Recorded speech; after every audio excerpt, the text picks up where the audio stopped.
My name is Richard Hayes, and if you passed me on the sidewalk today, you'd probably think I'm just another homeless man, someone forgotten, someone invisible. You'd see the scruffy beard, the worn coat, the cardboard sign at my feet. You might avoid my eyes, afraid of what you'd see there. But what you wouldn't know, not unless you listened to my story, is that I was once a business owner. I had a life people respected. I had a company I built with my own two hands, a family I provided for, a future that seemed secure. And all of it was stolen from me, not by a stranger, not by some faceless thief, but by my own son-in-law. I was born in Cleveland, Ohio, into a working-class family. My father was a machinist at a factory, and my mother worked at a grocery store. They didn't have much, but they taught me values that would carry me through my early years. Work hard, be honest, and protect your family. I carried those lessons like armor. I wasn't the smartest kid in school, but I was determined. I believed if I worked hard enough, I could carve out a better life. In my 20s, I found a job at a hardware store. I stocked shelves, helped customers, learned how supply chains worked. I paid attention to everything: the way the owner handled inventory, the way the buyers negotiated prices, the way small businesses kept themselves afloat in tough markets. I asked questions. I stayed late. I took notes. And slowly the idea formed. One day I'll have my own place. By 30, that dream became real. With some savings, a small bank loan, and more determination than sense, I opened my own hardware store. It was tiny at first, just 2 aisles, a single cash register, and me working from sunrise to sundown.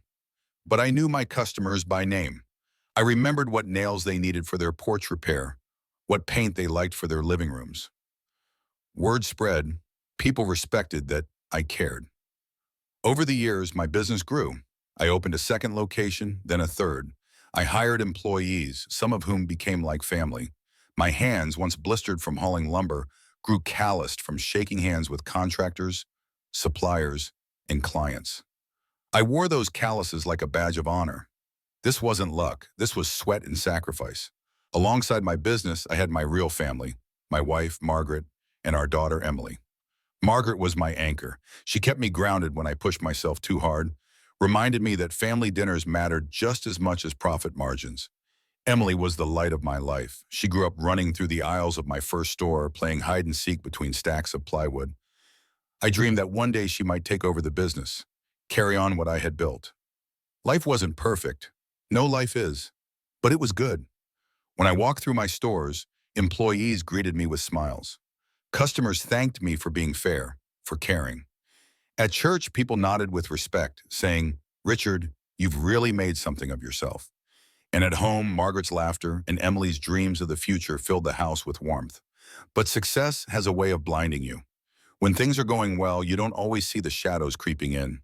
You trust too easily. You believe the world will keep rewarding your hard work.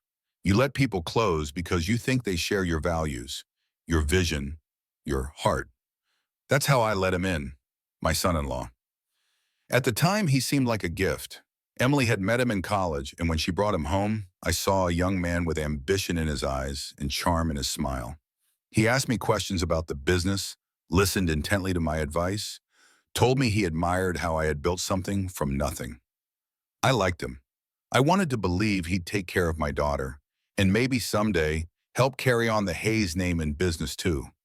I didn't know then what I know now, that trust can be the sharpest blade of all. For years, I worked and provided, believing my family was safe, believing my business was in good hands. I had no idea the man I welcomed as a son would one day steal it all, leaving me not with the empire I built, but with nothing but a cardboard sign and memories I can barely stand to carry. My name is Richard Hayes. I was a business owner. I was a father. I was a provider. And this is the story of how betrayal took everything from me. When I look back on my younger years, I sometimes wonder how I found the strength or the foolishness to take the leap I did. Starting a business with little money and no safety net wasn't exactly smart, but at the time, it felt like the only way forward. I was tired of clocking in and out for someone else, tired of watching other men reap the rewards of my hard work. I wanted something that was mine. I remember the day I signed the papers for my first store. It wasn't much to look at, a narrow building tucked between a laundromat and a barber shop. The walls were dingy, the roof leaked when it rained, and the front windows rattled every time a bus passed by.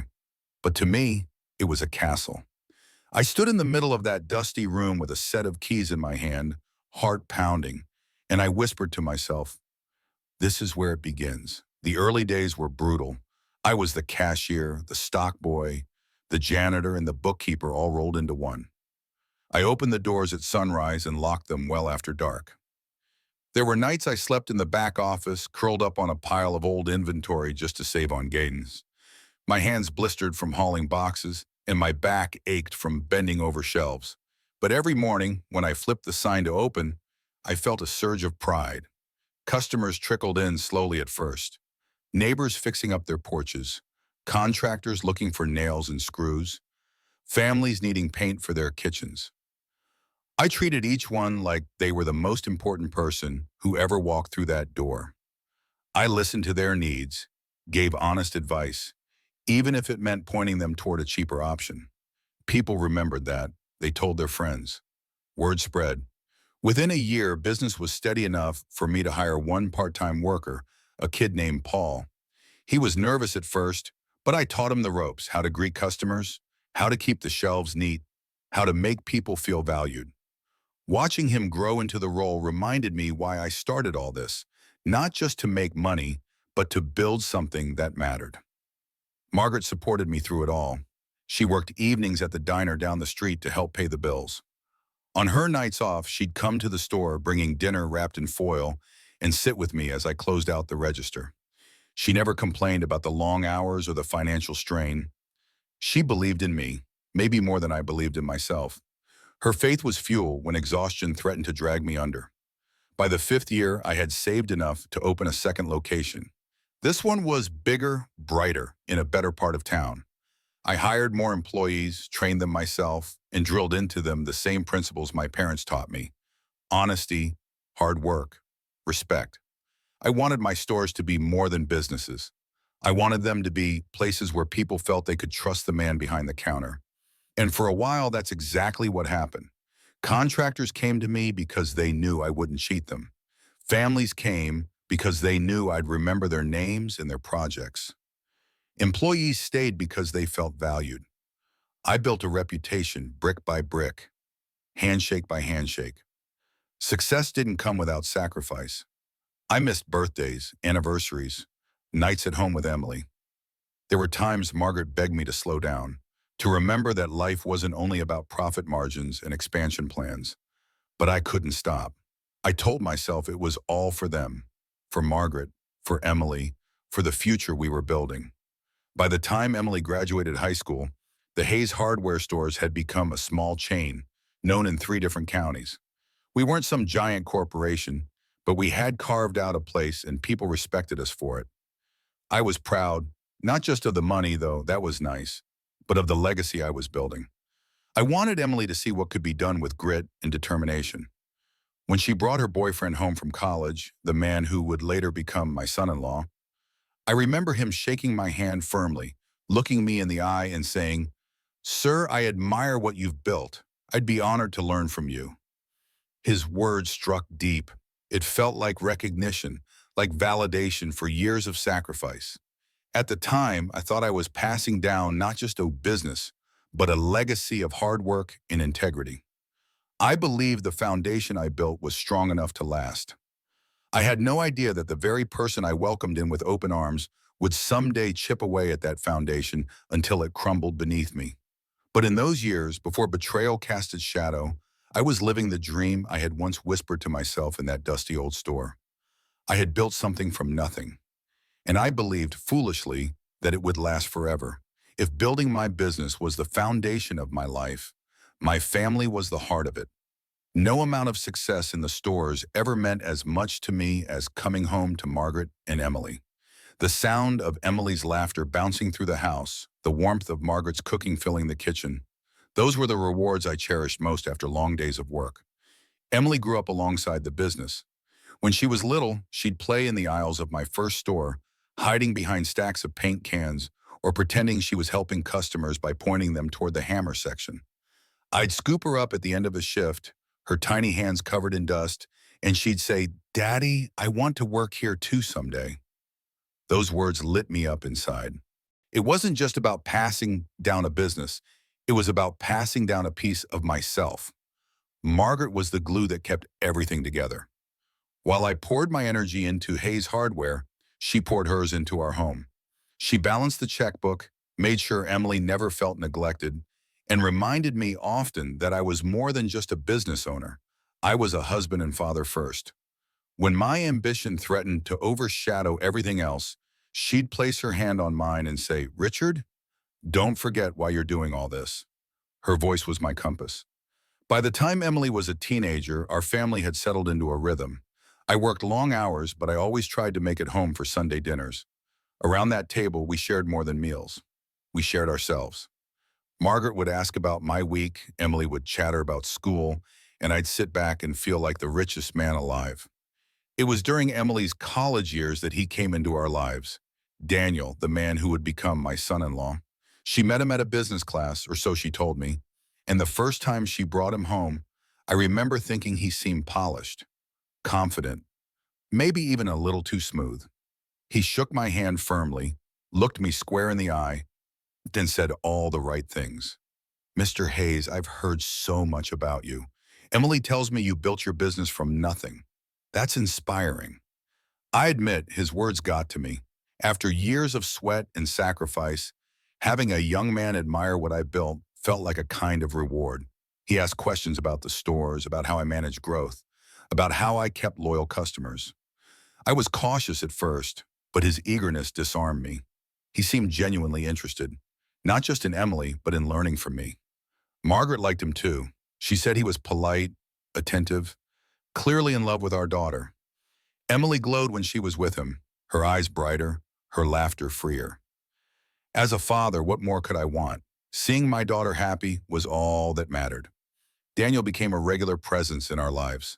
He joined us for dinners, helped with chores around the house, even came by the store sometimes to see how things worked. The employees liked him. He had an easy charm that put people at ease. He wasn't afraid to get his hands dirty either, hauling boxes, stocking shelves, talking to customers. I began to think of him as part of the family long before he and Emily made it official. When he proposed, Emily called us into the living room, her hands trembling with excitement as she showed us the ring. Margaret cried tears of joy. I hugged Daniel, clapping him on the back, and said, "Welcome to the family, son." I meant it. In that moment, I truly believed I was gaining not just a son-in-law, but a partner, someone who would stand beside Emily and maybe even help carry on what I had built. Their wedding was beautiful, simple, not extravagant, but filled with love. I walked Emily down the aisle, my heart swelling with pride and bittersweet joy. When I placed her hand in Daniel's, I whispered, "Take care of her." He looked me in the eye and said, "I will, sir, always." I believed him. After the wedding, Emily and Daniel settled into married life, and I felt a sense of peace. I had my stores, my wife, my daughter, and now a son-in-law who seemed eager to be part of it all. The future looked steady, even bright. I started imagining retirement someday, with Daniel gradually taking on more responsibility. He was smart, ambitious, and he said he admired my way of doing business.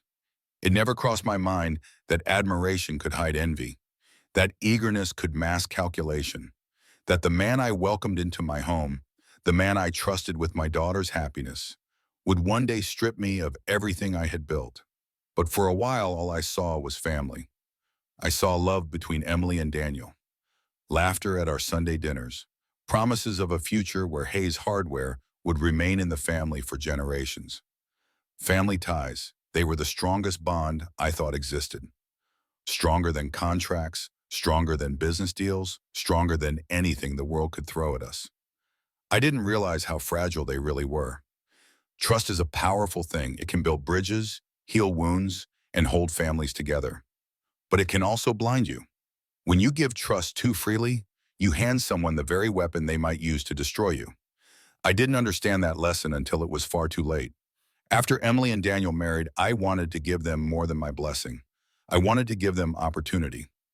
Emily had grown up watching me run Hayes Hardware, but she never showed much interest in the day-to-day grind.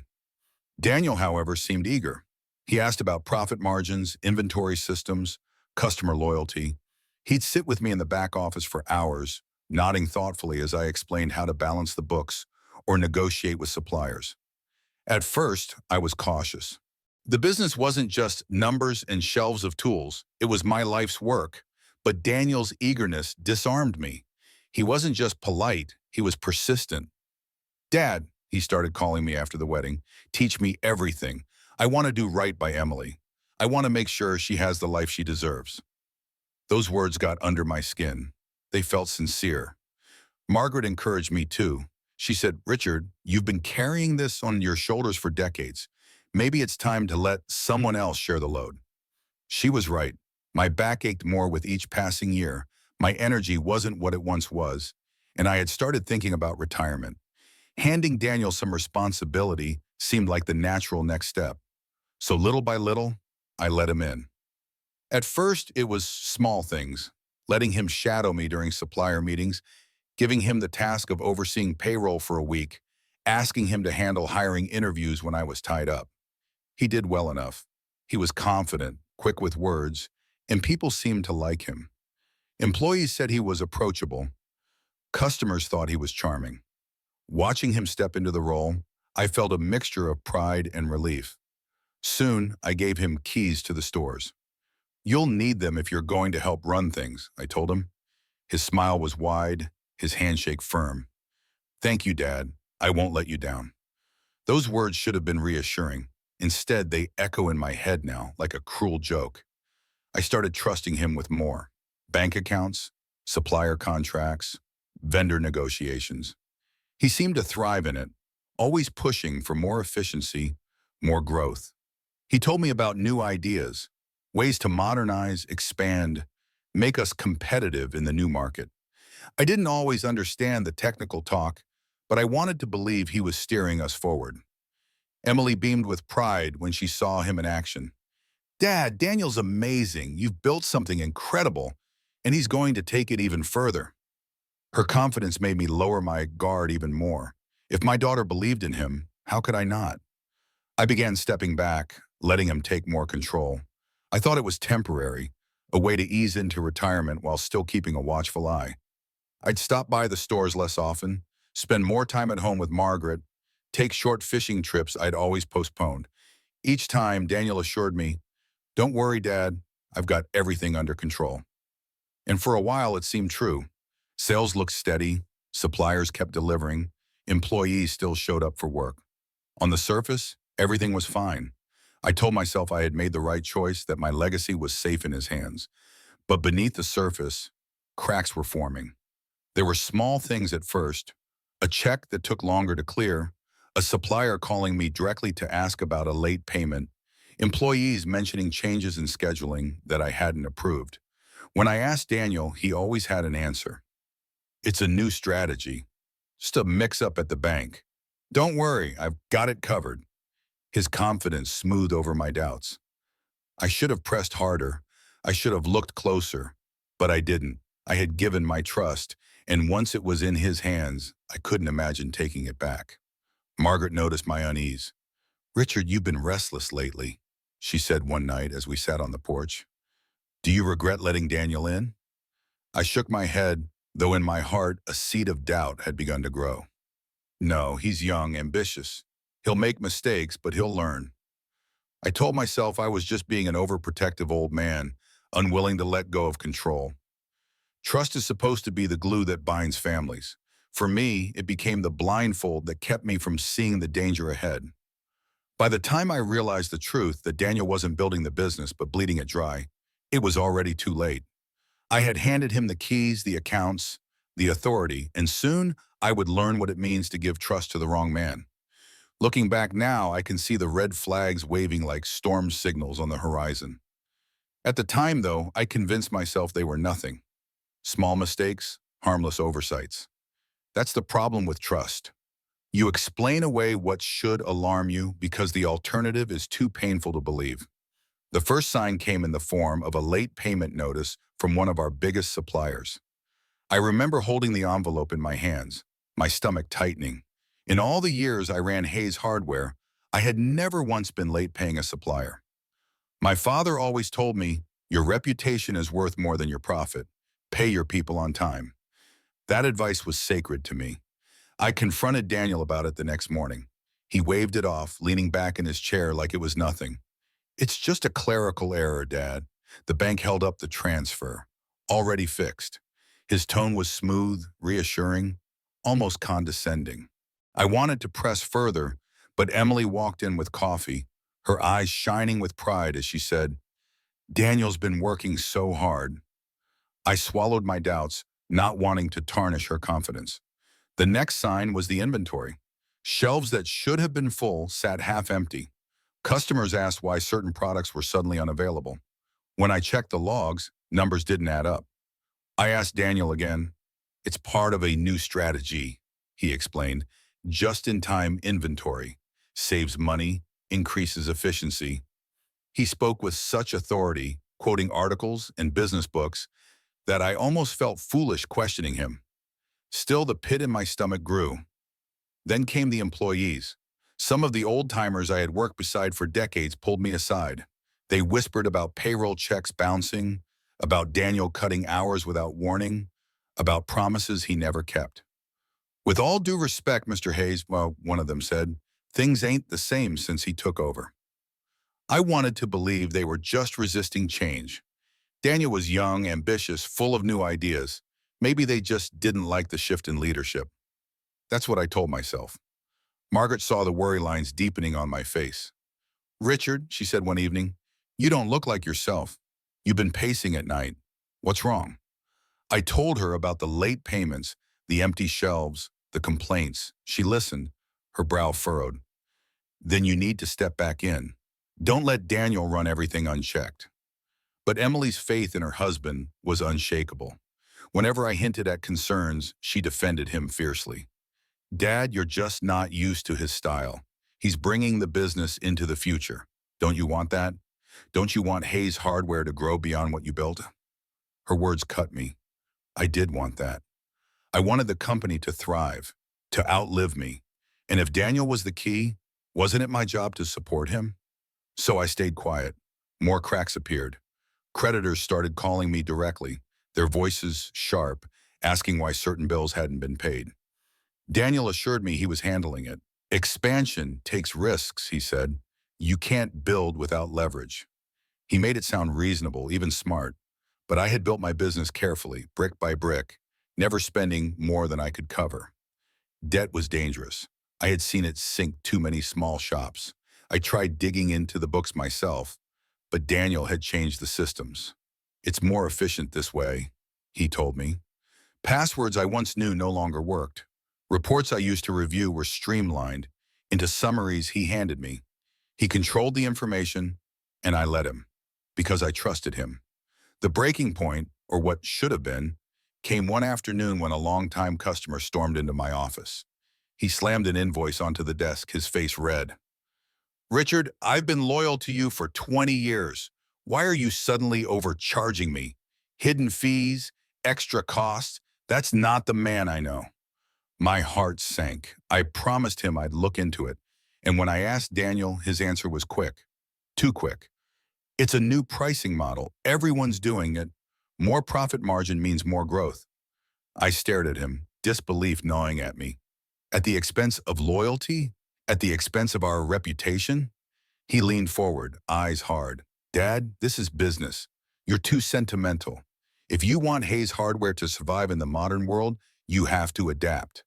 His words echoed in my mind long after he left the room. Was I sentimental? Was I too stuck in the old ways? Or was Daniel twisting my legacy into something unrecognizable? Margaret urged me again to take control, but Emily's unwavering defense of Daniel made me hesitate. The last thing I wanted was to drive a wedge between us.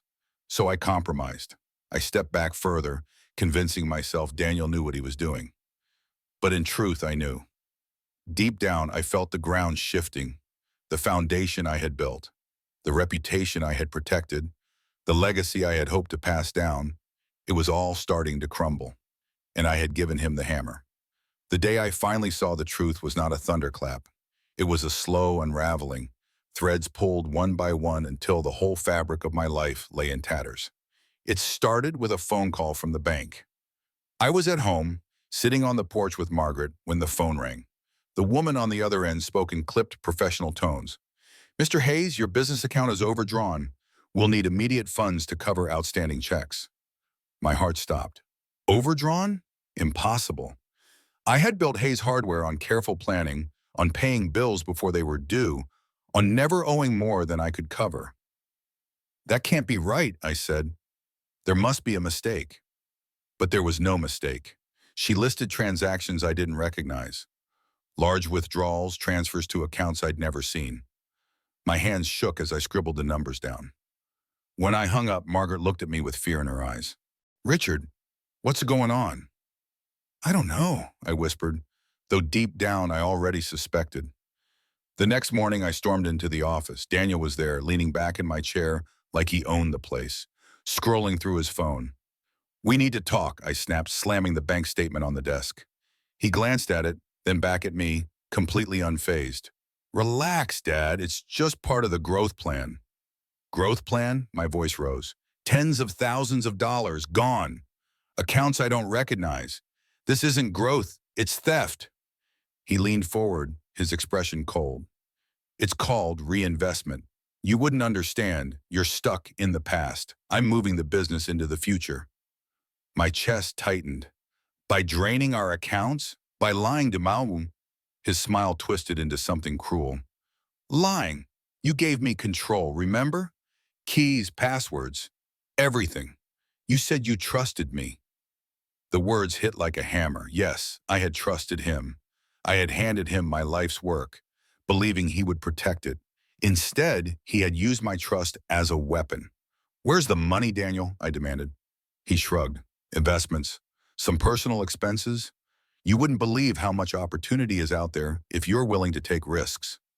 "Personal expenses?" My voice cracked.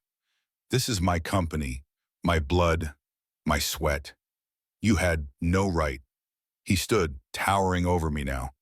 "It's not your company anymore. It's ours. Emily's future. My future. You should be thanking me for dragging Hayes Hardware out of the Stone Age." Emily's name on his lips twisted the knife deeper. He wasn't just stealing from me. He was using my daughter as justification. I tried to fight back. I called the bank, demanded investigations, contacted lawyers, but every road led to the same brick wall. Or hell, I had signed over too much authority. My own signatures gave Daniel the power to act in the company's name. In the eyes of the law, he hadn't stolen. It was all authorized. The betrayal became public when suppliers stopped delivering. Shelves in the stores sat bare. Customers complained loudly. Employees whispered in fear. Rumors spread fast. Hayes Hardware is going under. I walked through the aisles I had once filled with pride and saw only emptiness. My employees avoided my eyes. They knew something was wrong. At home, Margaret begged me to confront Emily. "She has to know what her husband is doing," she said. So one evening I did. I sat across from my daughter at the kitchen table, my hands trembling. "Emily, your husband is bleeding the business dry. He's using the money for himself. You have to see it." She stared at me, then shook her head. "Dad, you're wrong. Daniel told me everything. He's making bold moves and you're just scared of change. You always said you wanted the business to grow. Now it's happening, and you can't handle it." "Emily, please," I begged. "Look at the accounts. Look at the empty shelves. Customers are leaving. Employees are scared." Her eyes hardened. "I trust my husband." Those words shattered me. She didn't trust me. Her father, the man who had raised her, who had built everything for her future. She trusted him, the man stealing from under her nose. From that moment on, it was war. Daniel froze me out of decisions, cut off my access to accounts, even told employees that I was retired and no longer in charge. My presence in the stores became a ghost of authority, respected by a few loyal workers, ignored by others who feared Daniel's wrath. The final blow came when I received a letter from the bank. Foreclosure, loans taken out in the company's name, debts piled sky high, collateral seized. All signed by Daniel, with my permission, thanks to the power I had so blindly handed him. I stood in the ruins of my business, the shelves bare, the accounts empty, my employees scattered. And Daniel? He walked away richer, smug in his victory, with Emily still by his side. The betrayal was complete. My son-in-law had stolen not just my money, not just my company, but my daughter's loyalty and my legacy. And all I had left was the unbearable weight of knowing I had given him the power to do it. There's no pain quite like watching something you built with your own two hands collapse in front of you. For decades, Hayes Hardware was more than a business. It was my life's work, the legacy I intended to leave behind. To see it stripped away, not by fate or bad luck, but by betrayal, was a wound that never fully stopped bleeding. The first cracks showed in the shelves. Where once there were neat rows of tools, paint, and supplies, there were now empty spaces. Customers walked in expecting the store they had always known, only to leave disappointed. Some stopped me in the aisles, their voices full of concern. "Richard, what's happening? You've never run short before." I had no answers. Or rather, I had answers I didn't want to give. How could I explain that my son-in-law had siphoned money from the business, leaving me powerless to restock? How could I admit that I, the man who prided himself on honesty and reliability, had handed over the keys to someone who turned my company deal into his personal bank account? Suppliers stopped calling me Mr. Hayes with respect. Instead, they called demanding overdue payments, threatening legal action. Longtime partners, men I'd shaken hands with for years, turned cold. "Business is business," they said. "If you can't pay, we can't deliver." The sting of their words cut deeper than I expected. My reputation, once untouchable, was unraveling fast. The employees suffered most. Loyal workers who had been with me for years now faced uncertainty. Paychecks bounced. Hours were cut. Some came to me privately, their voices trembling. "Mr. Hayes, I've got a family to feed. Should I start looking for another job?"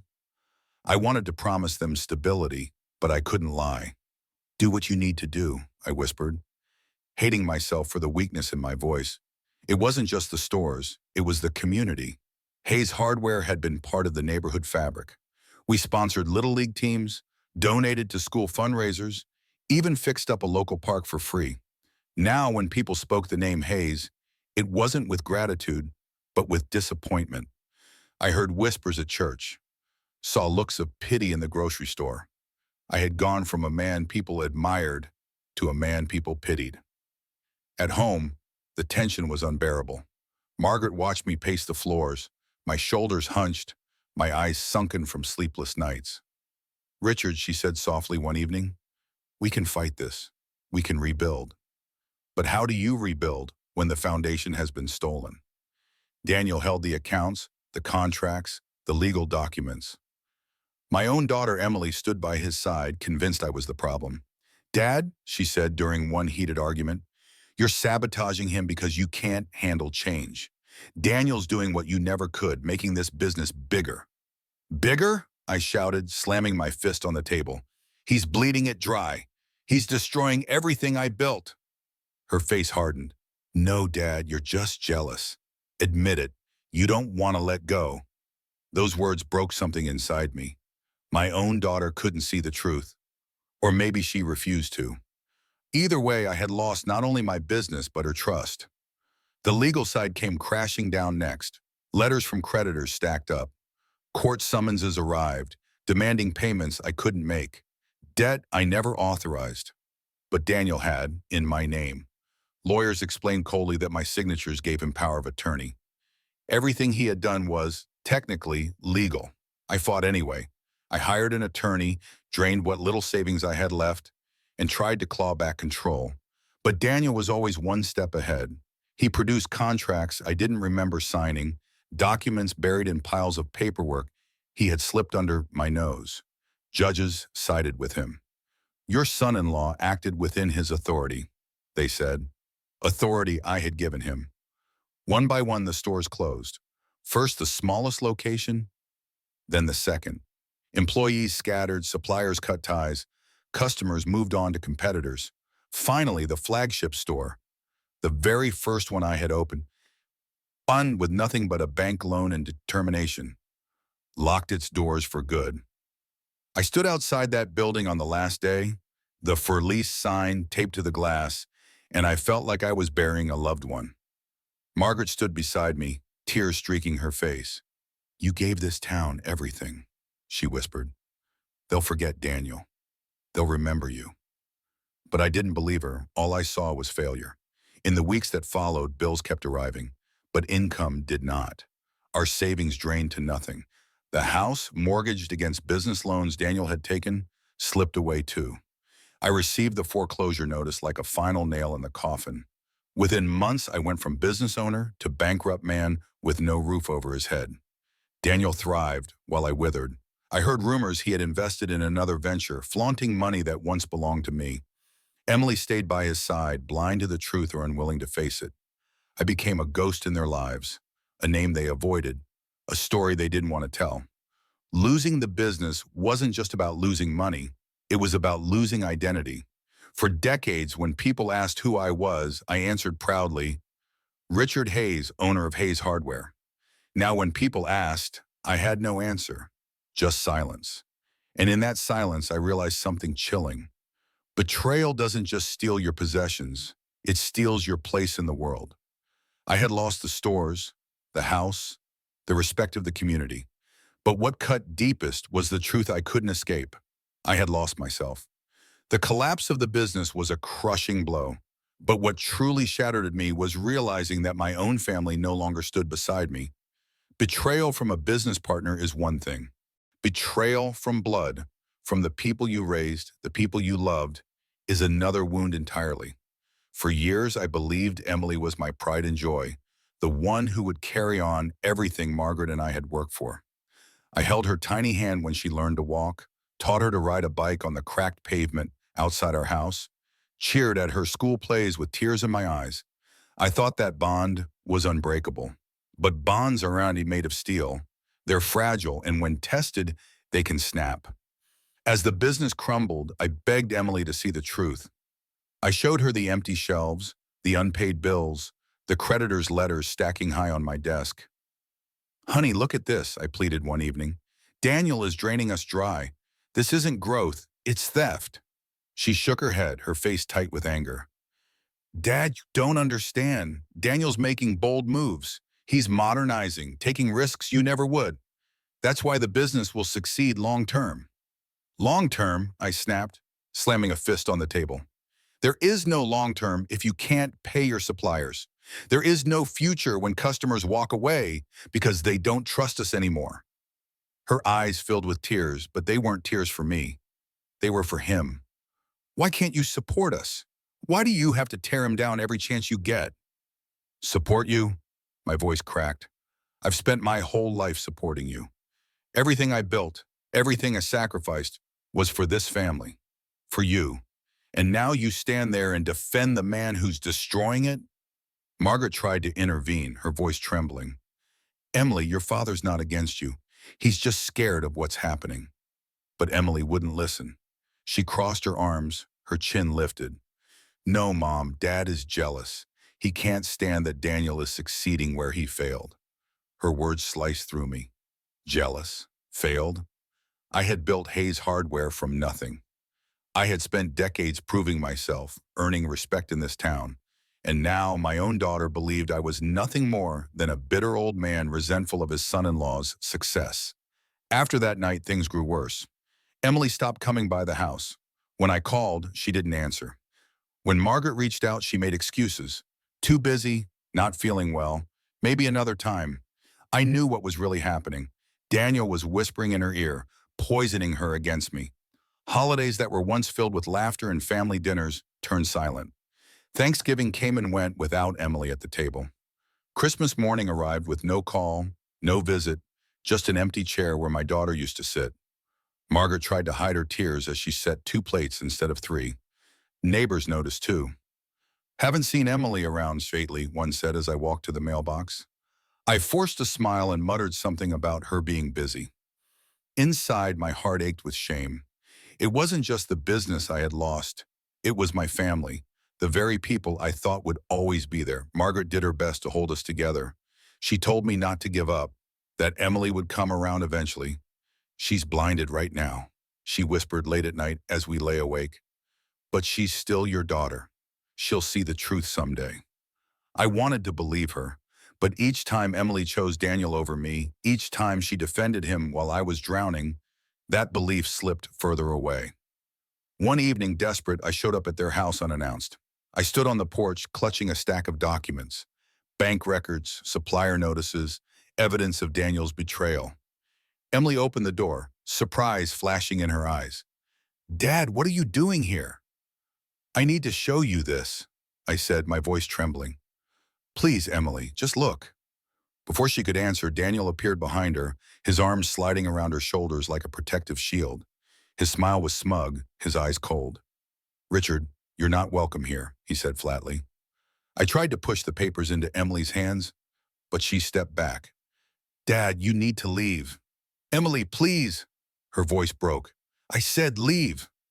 The door slammed in my face. I stood there for a long time, the cold night air biting my skin, the papers limp in my hand. That was the moment I knew. My daughter had chosen her husband over her father. Family ties I once believed unbreakable had been severed with a single word. After that, I stopped trying. The calls went unanswered, the visits unwelcome. Margaret still clung to hope, but I couldn't bear the rejection anymore. Each attempt to reach Emily felt like reopening the wound. I had lost my business. Now I had lost my daughter too. The betrayal wasn't just financial. It was personal, cutting deeper than any debt collector's demand or any foreclosure notice. My own flesh and blood no longer believed in me. And when family turns against you, you realize just how alone you truly are. Respect is something you don't buy, you earn it. For most of my life, I carried myself with pride because I knew I had earned the respect of my community. People shook my hand at church, nodded to me at the diner, asked my advice on repairs and investments. "That's Richard Hayes," they'd say. "Hardworking man, built a business from the ground up, a family man." But respect is fragile.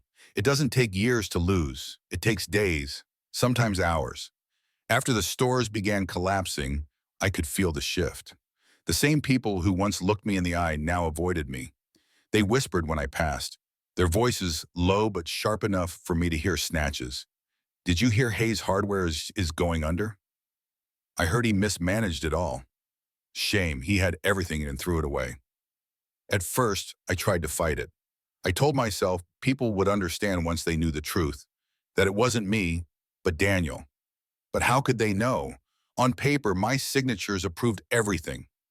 Legally, I was responsible, and Daniel made sure to present himself as the savior, not the thief. He shook hands with suppliers, smiled for customers, and spun a story of an old man resistant to change. I could see it in their eyes. They believed him. The employees who once greeted me warmly now avoided conversation. Some left for other jobs, embarrassed to be associated with a sinking ship. The ones who stayed stopped calling me Mr. Hayes and started treating me like a relic. I overheard one of them mutter, "The old man's lost it." That cut deeper than any insult Daniel could have thrown. At church, the stares grew heavier. One Sunday after the service, the pastor approached me gently. "Richard Benham," he said, "we all face trials, but maybe it's time to accept help." His words were kind, but the tone carried pity. I didn't want pity. I wanted respect. Even the little things reminded me of how far I'd fallen. At the diner where I once paid for strangers' meals, I now sat with a black coffee, unable to afford much else. The waitress who used to chat with me kept her distance, as if failure might be contagious. Old friends crossed the street rather than meet my eyes. Their silence said it all. I was no longer Richard Hayes the businessman. I was Richard Hayes the failure. Margaret tried to reassure me. "People forget quickly," she said. "They'll remember what you built, not how it ended." But I knew better. In this world, people remember the fall more than the climb. They don't remember the decades of hard work. They remember the scandal, the foreclosure signs, the gossip. The final blow came when the local paper ran a story. Hayes Hardware closes doors after decades in business. The article didn't mention Daniel's role.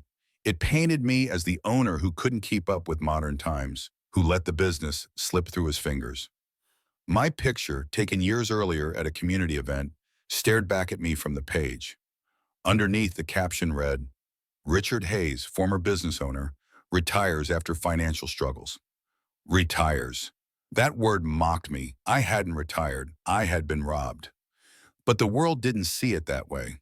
To them, I was just another cautionary tale. I stopped going out as much after that. Each trip to town was a reminder of the respect I had lost. Whispers, stares, pitying smiles. They were worse than insults. At least insults would have acknowledged me. Pity erased me. At night, I lay awake, staring at the ceiling, replaying it all in my mind. The store openings, the ribbon cuttings, the community events where I proudly wore the Hayes Hardware logo on my chest. All of it was gone, replaced by silence, by debt, by shame. Margaret tried to hold me together, but I could see the strain in her eyes. She had stood by me through thick and thin, but even she couldn't shield me from the weight of public opinion. We argued more. I snapped at her, she cried, and afterward I sat alone, drowning in guilt. From respect to ruin, that was the path Daniel had paved for me. But it wasn't just him. It was me too. I had given him the keys, the passwords, the authority. I had trusted too much, seen too little, and now I was paying the price. The man people once looked up to was gone. In his place stood a hollow version, stripped of pride, stripped of dignity, stripped of respect. I had built my life on the belief that hard work and honesty would protect me, but betrayal proved stronger. And now, when people whispered my name, it wasn't with admiration. It was with pity. Losing respect was painful, but what came next was worse. When the world stops believing in you, when your name no longer carries weight, it becomes harder to keep standing. One by one, the pieces of my life fell away until I was left clinging to nothing at all. The bills didn't stop when the business closed. Debts Daniel had signed in my name kept piling up, and with no income, I had no way to pay them. Letters from creditors flooded the mailbox. Some were polite at first, then threatening, then final. Words like foreclosure and seizure stared back at me in bold print. Each envelope was another nail in the coffin of the life I once knew. The house was the next to go. Margaret and I had lived there for decades. It was where Emily took her first steps, where we hosted holidays, where laughter once filled the walls. But Daniel had used it as collateral for loans, and when the business collapsed, the house followed. I'll never forget the day the sheriff's deputy came to the door, papers in hand, explaining we had 30 days to vacate. Margaret's face went pale. She sat at the kitchen table, silent, tears sliding down her cheeks. I tried to fight it. I went to the bank, begged them to reconsider, told them I'd find work, promised I'd pay it back somehow. The man behind the desk shook his head with practiced sympathy. "Mr. Hayes, I'm sorry, but the paperwork is clear. There's nothing we can do." Packing up the house was like tearing out pieces of my soul. Every item carried a memory. The rocking chair where Margaret cradled Emily as a baby, the tools I used to fix the porch, the photographs lining the hallway, smiles frozen in time, reminders of a family that once believed in forever. We sold what we could, donated what we couldn't, and left behind the rest. On the last night, I stood in the empty living room, my footsteps echoing, and whispered, "Goodbye." It felt like burying a loved one. After the house, everything unraveled faster. Margaret and I moved into a small apartment, but even that became too much. With no steady income, we fell behind on rent. The landlord grew impatient. One morning, we came home to find our belongings piled on the curb. The locks changed. Margaret clutched a suitcase, her hands trembling, and whispered, "What do we do now?" I didn't have an answer. Margaret went to stay with her sister for a while. She said it was temporary, just until we figured things out. But I saw the look in her eyes, the mixture of sorrow and exhaustion. She had stood by me through it all, but even she needed stability, something I couldn't give her anymore. When she left, carrying her suitcase down the steps, I felt more alone than I ever had in my life. I tried to find work, but who would hire a man my age with a ruined reputation and no business to his name? I knocked on doors, filled out applications, explained my skills. Most places didn't call back. The ones that did offered wages so low they wouldn't cover a week's rent, even if I could find a place willing to take me in. Slowly, the descent became complete. First, I was a respected business owner. Then I was a man in debt. Then a man without a home. Finally, I became what I am now, a man on the streets. I still remember my first night sleeping outside. I found a bench near the bus station, clutching the last suitcase I owned. The cold seeped into my bones. The noise of traffic kept me awake, and every passing stranger looked at me with either pity or disgust. I wanted to scream, "I'm not just a homeless man. I built something. I had a family. I was betrayed." But the words stayed trapped in my throat. As the days turned into weeks, survival became my only focus. I learned where to find free meals, which shelters filled up the fastest, how to keep moving so the cold wouldn't consume me. Pride fell away piece by piece, begging for change on a corner, digging through dumpsters for food, wearing donated clothes from strangers. I once thought I'd never sink that low. But hunger and cold don't care about pride. I saw reflections of myself in store windows, hollow eyes, unshaven face, clothes hanging loose from weight I'd lost. Sometimes I didn't recognize the man staring back. Was this really Richard Hayes, the man who once employed dozens, who once stood tall at ribbon cuttings and community events? Or was he gone forever, replaced by a ghost wandering sidewalks no one cared to walk near? The hardest part wasn't the hunger or the cold. It was the invisibility. People stepped around me as though I were trash on the sidewalk. Some crossed the street to avoid me. Others muttered cruel words under their breath. To them, I wasn't a man with a story. I was a cautionary tale, a warning of what happens when you fail.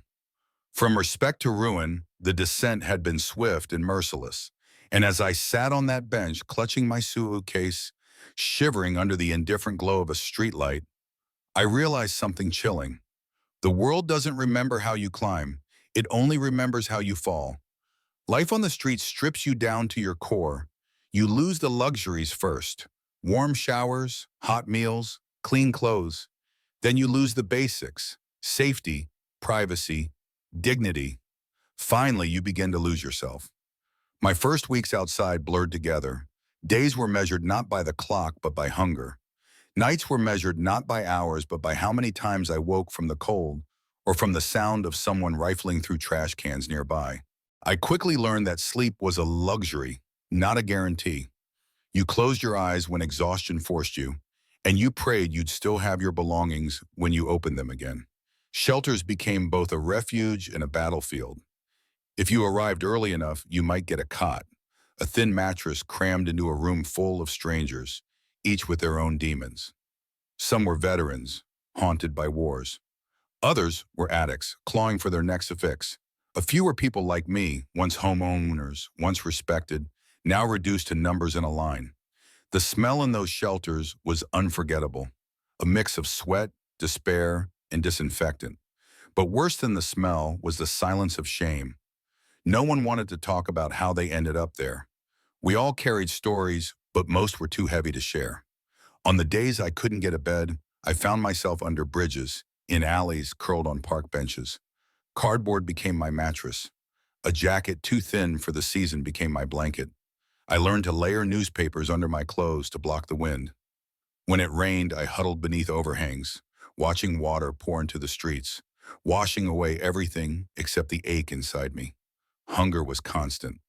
Some days, I stood in line at soup kitchens, clutching a tray of watery stew like it was a feast. Other days, I scavenged behind grocery stores, praying for a bruised apple or discarded sandwich. The shame of digging through garbage faded quickly once my stomach twisted hard enough. Hunger is a teacher. It strips away pride faster than any humiliation ever could. But the hardest part wasn't the hunger or the cold. It was the invisibility. People walked past me like I didn't exist. They averted their eyes, pulled their children closer, hurried their pace. Once, a man dropped a few coins into my cup without looking at me, as if tossing scraps to a stray dog. Another time, a teenager laughed and shouted, "Get a job."